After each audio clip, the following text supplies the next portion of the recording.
অনেকদিন পর আবার একটা ব্লগ ভিডিও নিয়ে চলে আসলাম আপনাদের সামনে। আজকে আমি শেয়ার করব আমার ঈদের মধ্যে মন খারাপ কেন ছিল এবং ঈদের মধ্যে আমি কি কি আনন্দ করেছি, কে কি আঘাত পেয়েছি, সব আপনাদের সাথে শেয়ার করব। মূলত আমার বিয়ের 16 বছর, এত ঈদের মধ্যে আমি কোনো ঈদেই ভালো করে কাটাতে পারিনি। কোনো ঈদে বললে ভুল হবে, দুটি ঈদ ভালো করে কাটাতে পেরেছি আমি আল্লাহর রহমতে। আর বাকি ঈদগুলো ছিল আমার ভিতরে যন্ত্রণাময় কষ্ট।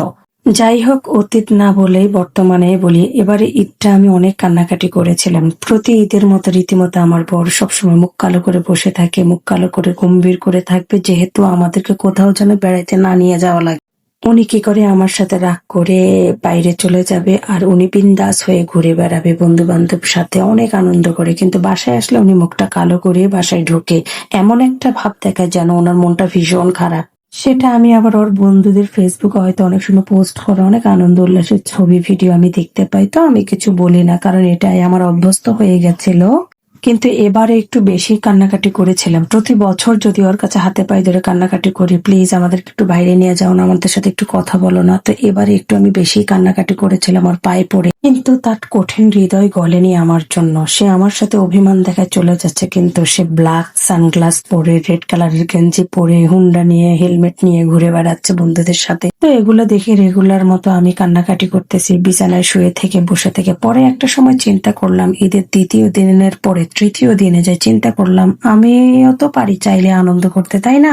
কারণ আমার বড় মেয়ে আমাকে খালি বারবার বোঝাচ্ছিল, আম্মু বাবা বাবার মতো আছে, থাকুক, চলো না আমরা একটু বাইরে থেকে ঘুরে আসি, তোমাদের মন খারাপ থাকলে আমাদেরও তো মন খারাপ থাকে। তো যদিও আগে এগুলো গুরুত্ব দিতাম না, এখন একটু গুরুত্ব দিই, মেয়ে তো বড় হয়েছে।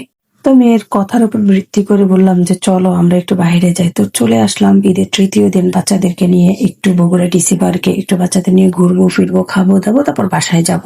কিন্তু সবচাইতে অবাক ব্যাপার হলো কি জানেন, আমি দিনে 3টা বাজে বের হয়েছি, রাত 9টা বাজে বাসায় ফিরেছিলাম। এর মাঝে আমি এক গেস্টের বাড়িতে গিয়েছিলাম ওনাদেরকে দাওয়াত করতে পরের দিনের জন্য। কিন্তু এর মাঝে আমার বর আমাকে একটা ফোনও দিয়ে জিজ্ঞেস করেনি কোথায় আছে, কেমন আছে। সে তার মতো ঘুরিয়েছে ফিরেছে, তারপর রেস্টুরেন্টে খেয়েছে, এরপর দোকানে বসে গেল। ও জানেই না আমি বাসায় নাকি বাহিরে, মানে ও জানতেও পারতো না যদি না বলতাম। তা আমি তো ওই রকম না। আর আমার সবচাইতে বড় আনন্দ তো হয়েছে আমার বাচ্চারা। আমি আমার বাচ্চাদের ছাড়া এক মুহূর্ত বের হই না। যেহেতু বাচ্চাদেরকে বিনোদন দেওয়ার জন্য গিয়েছি, তো ওখানে ঘুরলাম ফিরলাম, অনেকগুলো ছবি তুললাম, ভিডিও তুললাম, তুলে বাচ্চাদের যার যেটা খেতে ইচ্ছে করেছে আমি সেটাই খাওয়াইছি।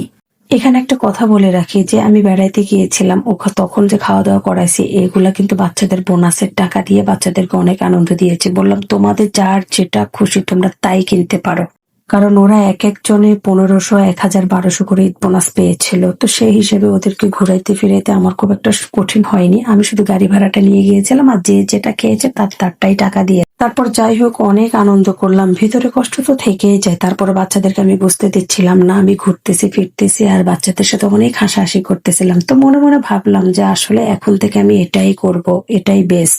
ও যদি ভালো থাকতে পারে ওর বন্ধু বান্ধব নিয়ে, তাহলে কেন আমি আমার বাচ্চাদেরকে নিয়ে ভালো থাকতে পারবো না? আমার সবচেয়ে বেস্ট ফ্রেন্ড আমি আমার মেয়েকে বানানোর চেষ্টা করব। মেয়ে একজন না, ছেলে মেয়ে 3জন।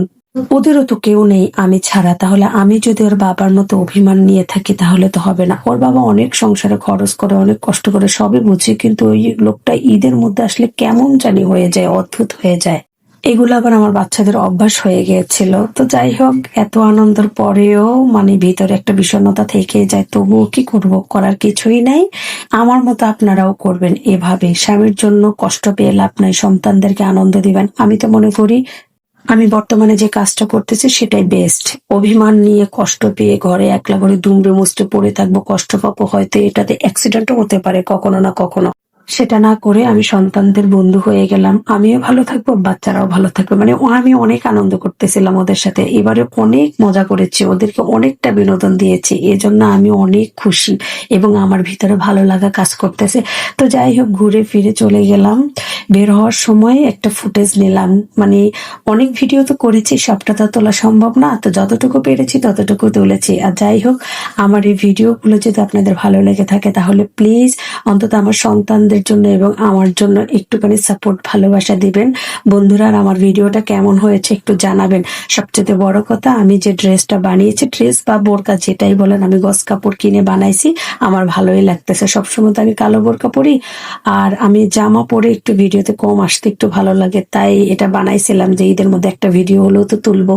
তো যাই হোক, সবাই আমার জন্য দোয়া করবেন এবং আমি যেন এই ফেসবুকে একটু সফলতা পাই, কারণ আমি তো অত কিছু বুঝিও না, অত কিছু জানিও না, আমি এত স্মার্টও না। ভালো থাকবেন সবাই, আসসালামু আলাইকুম, ধন্যবাদ।